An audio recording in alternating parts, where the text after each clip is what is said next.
Bonjour à tous et à toutes, chers adhérents de BHC. Cette semaine, Mesrat Hashem, mardi, nous allons fêter la fête de Lag BaOmer. Tous les commentateurs se posent la question, comment c'est possible que quand Tzadik décède de ce monde-là, nous faisons une fête, une Iloula. Et le Sholom Meishiv, le Rav Nathan Zon, pose cette question, et vraiment c'est frappant comment c'est possible que, en général, quand quelqu'un décède, nous sommes attristés, nous avons de la peine, nous prenons le deuil, et quand un Tzadik, qui a plus forte raison, nous devrons être attristés, être en deuil, nous faisons cette fête-là. Alors, quelque chose de très intéressant, nous voyons que nous lisons Pirkei Avot entre Pesach et Shavuot.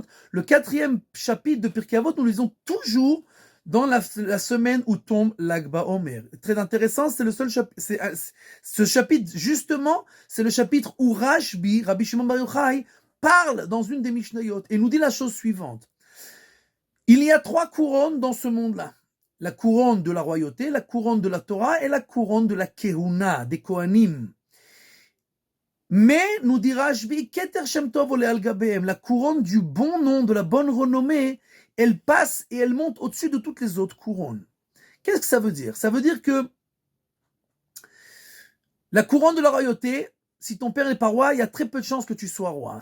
La couronne de la Keuna, si ton père n'est pas Cohen, il n'y a aucune chance que tu deviennes Cohen.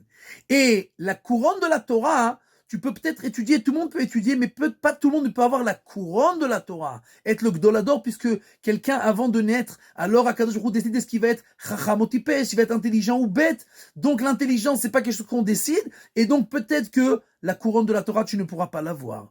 Nous dévoile Rashbi et nous dit, sache que toutes ces couronnes-là, elles sont bien et elles sont grandes, elles sont extraordinaires, mais il y a une couronne qui monte au-dessus de toutes ces couronnes-là, c'est la couronne de la bonne renommée. Et ça, chacun peut l'avoir.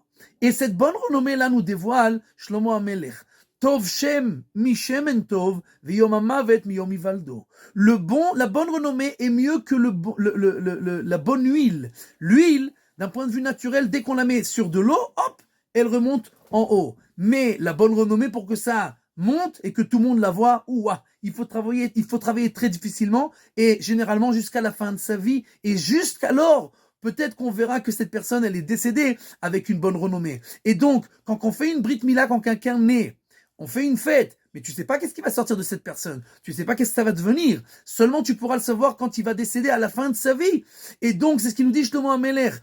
La bonne renommée, elle est mieux que la bonne huile. Et le jour de la mort est mieux que le jour de la naissance. Et si déjà au jour de la naissance, nous faisons une fête, nous dit Rabbi Shimon Bar Yochai, alors quelqu'un qui est décédé avec une bonne renommée, on peut faire certainement une fête. Et donc, Rashbi, qui nous a enseigné ça, il nous dit que tout le monde peut avoir cette couronne-là. Et que, bien entendu, lui-même a décédé avec cette extraordinaire renommée. Alors c'est une bonne occasion pour faire la fête.